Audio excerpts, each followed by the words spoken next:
Hello everyone. आसमान में चमकते इन अनेक सितारों के बीच क्या आपने कभी सोचा है ये ग्रह आखिर क्या है? ये प्लैनेट आखिर कैसे बने? क्या आप जानते हैं कि हर प्लैनेट अपने विशेष गुणों के साथ सूर्य के इर्द गिर्द एक निर्धारित रास्ते पर घूमता है? पृथ्वी, मंगल, शनि, ये सब हमारे सोलर सिस्टम के अभिन्न अंग हैं। ये आपस में एक जैसे होते हुए भी एक दूसरे से भिन्न हैं। कैसे इनका घूमना हमारे दिन, रात, मौसम और जीवन को प्रभावित करता है। आज हम इन्हीं गहन सवालों का जवाब खोजेंगे। मैं हूँ लकी और स्वागत है आपका स्टडी डीआईवाई पर।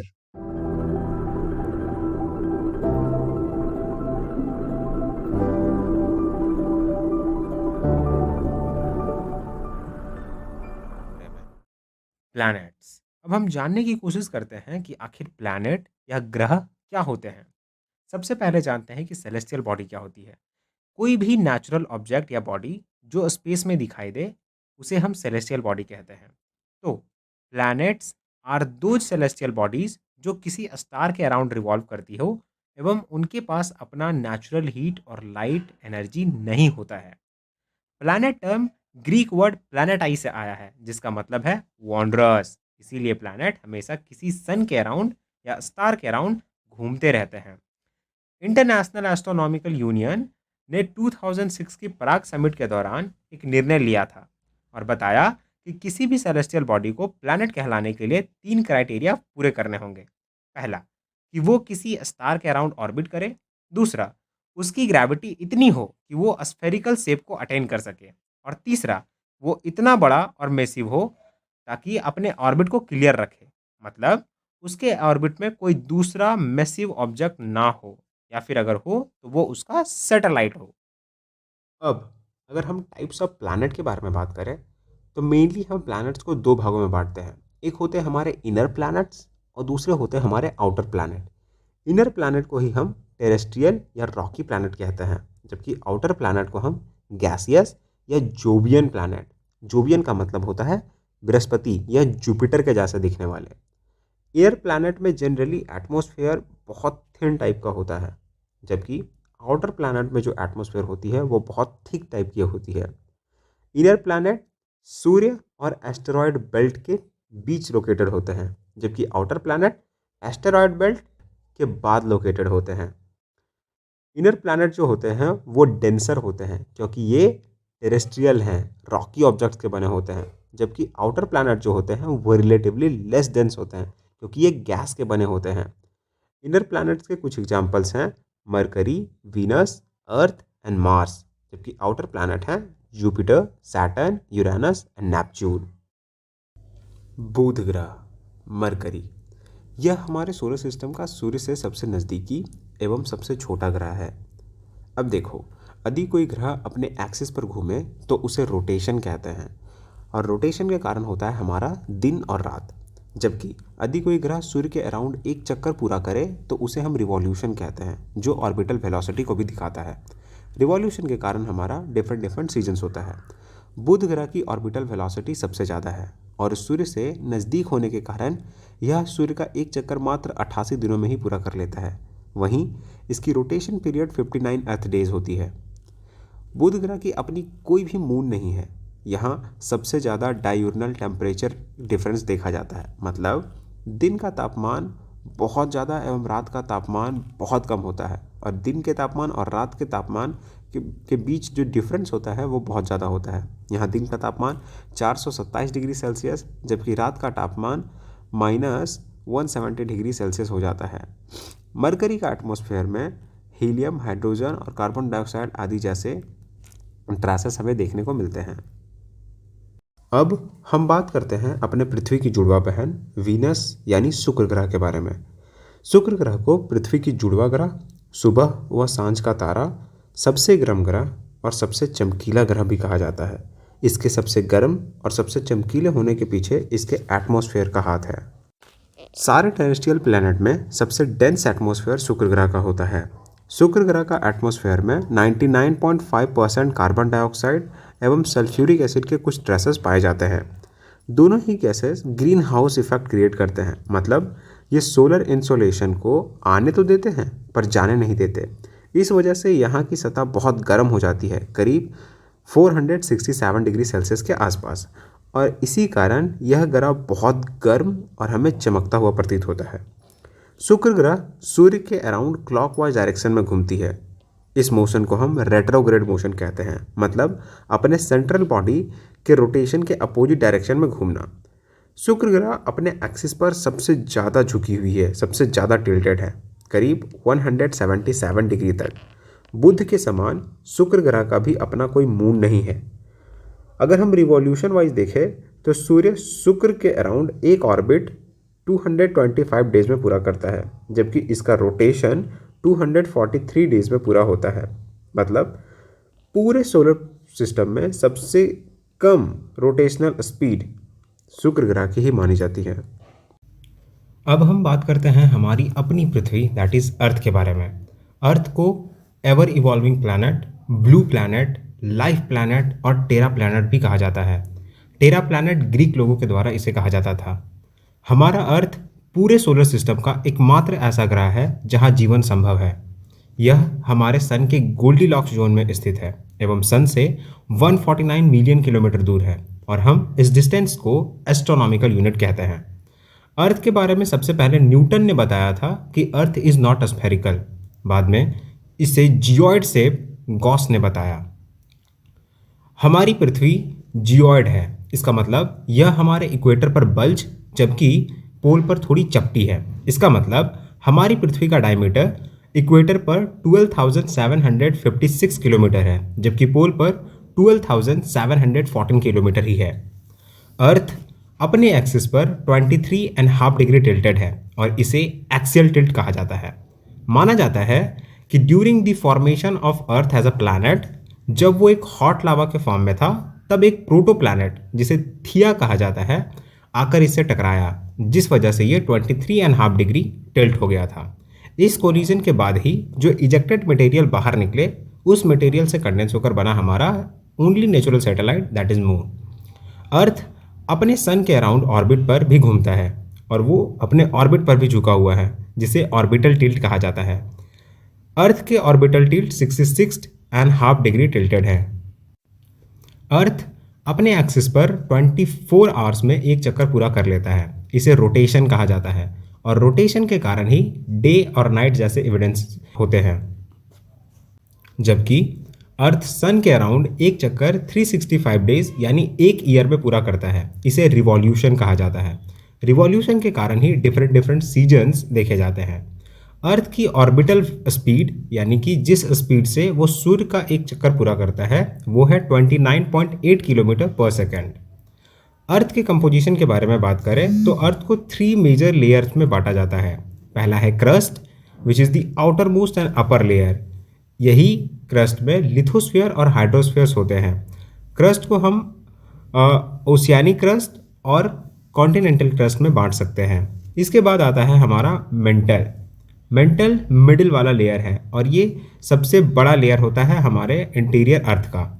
इसके बाद आता है हमारा सबसे internal structure that is core, जो कि सबसे डेंस पार्ट है। मतलब हमारे अर्थ के इंटरनल स्ट्रक्चर में सबसे डेंस पार्ट है हमारा कोर, जबकि सबसे बड़ा भाग है हमारा मेंटल। क्रस्ट सियाल का बना है, मतलब सिलिका एंड एल्यूमिनियम। वहीं मेंटल सीमा का बना है, मतलब सिलिका और मैग्नीशियम, जबकि कोर निफे का बना है, मतलब निकेल और फेरस। आउटर कोर के लिक्विड होने से और अर्थ के रोटेशन से एक डायनामो इफेक्ट क्रिएट होती है और इस डायनामो इफेक्ट से हमारी अर्थ एक मैग्नेटिक फील्ड जनरेट करती है। इस फील्ड को हम मैग्नेटोस्फीयर कहते हैं। मैग्नेटोस्फीयर अर्थ की एटमॉस्फेयर को बांध के रखती है, साथ ही साथ सूर्य से आने वाली हार्मफुल कॉस्मिक रेडिएशंस को भी डिफ्लेक्ट करती है। अगर हम अर्थ के एटमॉस्फेयर के बारे में बात करें तो इसमें 78% नाइट्रोजन, 21% ऑक्सीजन, 0.03% कार्बन डाइऑक्साइड और रिमेनिंग अदर गैसेस पाए जाते हैं। अर्थ के एटमॉस्फेयर को हम अलग अलग लेयर्स में भी बांट सकते हैं, जैसे ट्रोपोस्फेयर, स्ट्रेटोस्फेयर जिसमें ओजोन लेयर पाया जाता है, मेजोस्फेयर जिसमें आपके मीटियोर शावर देखे जाते हैं, थर्मोस्फेयर जिसमें आयनोस्फेयर पाया जाता है और सबसे लास्ट एक्सोस्फेयर। अर्थ का अपना एक नेचुरल सैटेलाइट है मून, जो अर्थ से 3,84,400 किलोमीटर दूर है एवं इसका फॉर्मेशन प्रोटोप्लैनेट थिया के अर्थ से टकराने के दौरान हुए कोलिजन से जो इजेक्टेड मटेरियल बाहर निकली थी उससे माना जाता है। अर्थ की डेंसिटी 5.52 ग्राम पर क्यूबिक सेंटीमीटर है और जिससे हमारी अर्थ पूरे सोलर सिस्टम की सबसे डेंसेस्ट प्लेनेट मानी जाती है। यहाँ की सरफेस ग्रेविटी 9.8 मीटर पर सेकंड स्क्वायर है। हमारी अर्थ पर टोटल लैंड एरिया 29% है जिसे लिथोस्फीयर कहा जाता है, जबकि टोटल वाटर एरिया 71% है जिसे हाइड्रोस्फीयर कहा जाता है। लिथोस्फीयर को मेजॉरली कॉन्टिनेंट में डिवाइड करा जाता है जो मेजरली 7 है, जैसे Asia, Europe, Africa, America, Australia, Antarctica.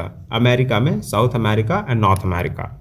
जबकि हाइड्रोस्फीयर में 5 मेजर ओशंस आते हैं: Pacific Ocean, Indian Ocean, Atlantic Ocean, Southern Ocean and Arctic ocean.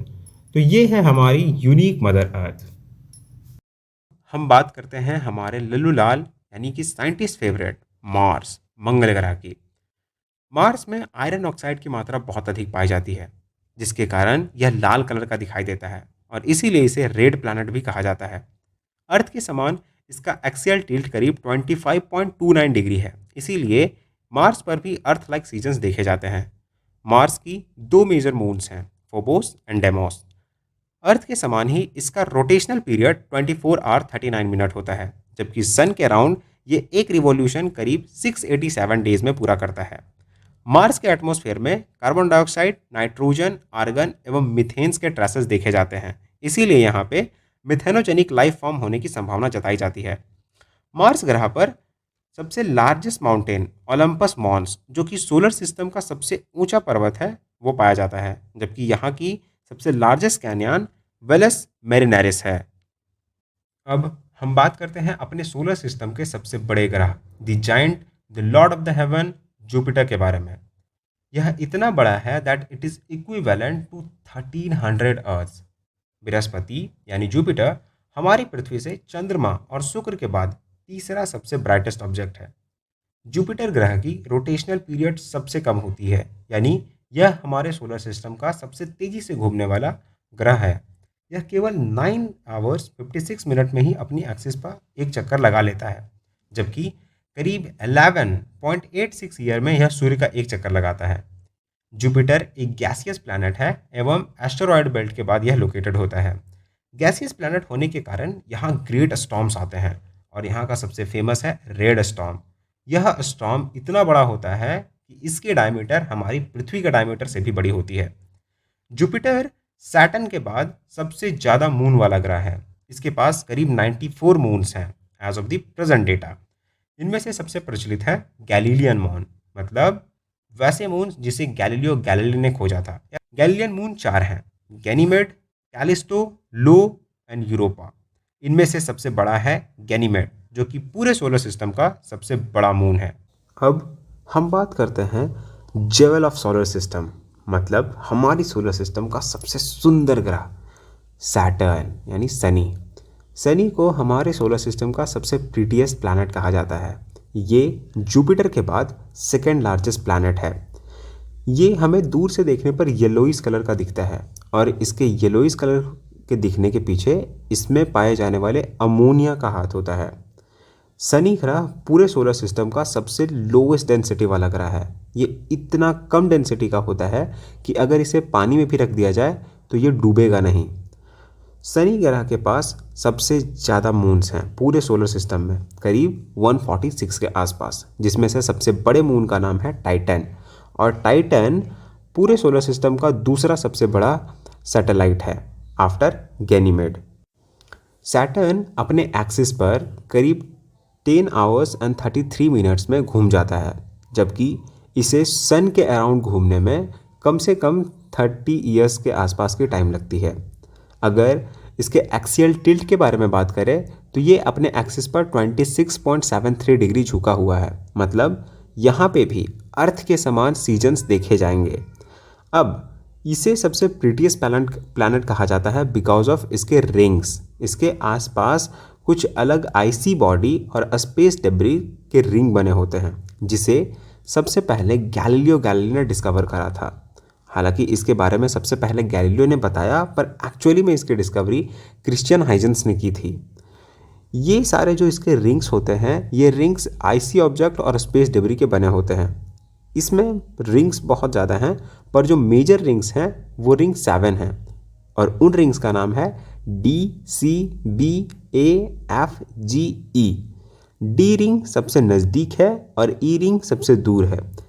E ring सबसे लार्जेस्ट प्लैनेटरी रिंग है पूरे सोलर सिस्टम का, और बी और ए के बीच में एक डिवीजन पाई जाती है, बी और ए रिंग के बीच में, जिसे कैसिनी डिवीजन कहा जाता है।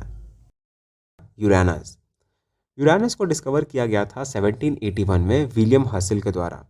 एवं एक बहुत ही इंपॉर्टेंट बात है कि पूरे सोलर सिस्टम में सबसे लोवेस्ट टेम्परेचर जो रिकॉर्ड की गई है वो है -224 डिग्री, और वो डिस्कवर की गई है यूरेनस पे।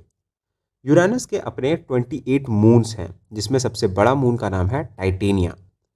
शुक्र ग्रह के समान ही यूरेनस भी रेट्रोग्रेड मोशन करता है, यानी क्लॉकवाइज मोशन करता है सन का। अगर इसके टिल्ट के बारे में बात करें तो इसका ऑर्बिटल टिल्ट 97.77% है, जो कि सबसे ज़्यादा है।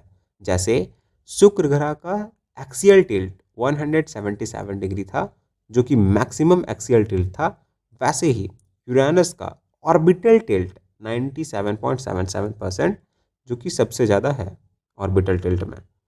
यहाँ पे जो लेंथ ऑफ डे होता है वो 17 आवर्स एंड 14 मिनट्स का होता है। मतलब यूरेनस ग्रह अपने एक्सिस पर 17 आवर्स के अराउंड घूम जाती है। हम बात करते हैं नेपच्यून के बारे में। नेपच्यून को blue giant of the solar system भी कहा जाता है। इसे 1846 में जॉन गाले के द्वारा डिस्कवर किया गया था, और नेपच्यून एंड यूरानस दोनों को twins of the outer solar system कहा जाता है। नेपच्यून के पास अपने टोटल 16 मून्स हैं, जिसमें से सबसे बड़े मून का नाम है ट्राइटन। ये अपने एक्सिस पर 16 आवर एंड 6 मिनट के अराउंड एक चक्कर पूरी कर लेता है, जबकि सन के अराउंड इसे एक चक्कर लगाने में 165 अर्थ ईयर्स लगते हैं। पूरे सोलर सिस्टम में अगर कहीं भी सबसे स्ट्रॉन्गेस्ट विंड स्पीड अभी तक रिकॉर्ड की गई है तो वो नेपच्यून पे रिकॉर्ड की गई है। जो भी ऑब्जेक्ट अब नेपच्यून के बाद आते हैं उन्हें हम ट्रांस नेपच्यूनियन ऑब्जेक्ट कहते हैं, और ये जनरली क्यूपर बेल्ट में पाए जाते हैं। अब प्लैनेट से ही मिलते जुलते कुछ इंपॉर्टेंट टर्म्स हैं जिसे हमें समझना चाहिए। एक टर्म आता है एक्सोप्लैनेट। एक्सोप्लैनेट का मतलब होता है वैसा प्लैनेट जो हमारे सोलर सिस्टम के डोमिनेंस के बाहर हो और किसी दूसरे स्टार के अराउंड ऑर्बिट कर रहा हो, तो उसे हम एक्सोप्लैनेट कहते हैं।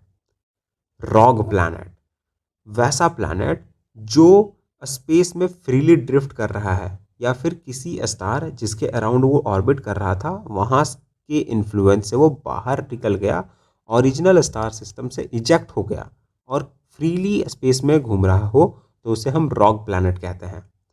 फिर आता है हमारा इंफीरियर प्लैनेट, वैसे प्लैनेट जो अर्थ के कंपैरिजन में सन से ज़्यादा नज़दीक हैं। तो अगर हम अपने सोलर सिस्टम में देखें तो मरकरी और वीनस पृथ्वी से ज़्यादा नज़दीक हैं सूर्य के, इसलिए उन दोनों प्लैनेट को हम कहते हैं इंफीरियर प्लैनेट। अब हम बात करते हैं ड्वार्फ प्लैनेट के बारे में। ड्वार्फ प्लैनेट के बारे में सबसे पहली बार इंटरनेशनल एस्ट्रोनॉमिकल यूनियन के प्राग समिट 2006 में बात करी गई थी। जैसे प्लैनेट को डिक्लेयर करने के लिए 3 मेजर क्राइटेरिया थे कि सबसे पहले वो किसी सन के अराउंड ऑर्बिट करे, दूसरा इनफ ग्रेविटी हो जिसके कारण वो एक स्फेरिकल शेप एक्वायर कर ले, और अपने नेबरहुड को क्लियर रखे। तो ये कहा गया कि यदि कोई सेलेस्टियल बॉडी सन के अराउंड घूमती तो है, ऑर्बिट करती है, उसके पास इनफ मास भी है जिसके कारण वो राउंड शेप ले ली, पर अगर वो अपनी नेबरहुड को क्लियर नहीं कर पाई, वो इतनी डोमिनेंस नहीं हो पाई अपने ऑर्बिट में, तो उसे हम ड्वार्फ प्लैनेट कह देंगे। ड्वार्फ प्लैनेट के कुछ एग्जांपल्स हैं Ceres, Pluto, Haumea, Makemake and Eris. अब हम बात करेंगे गोल्डीलॉक प्लैनेट के बारे में। गोल्डीलॉक प्लैनेट को समझने से पहले हमें समझना होगा कि आखिर गोल्डीलॉक्स जोन क्या होता है।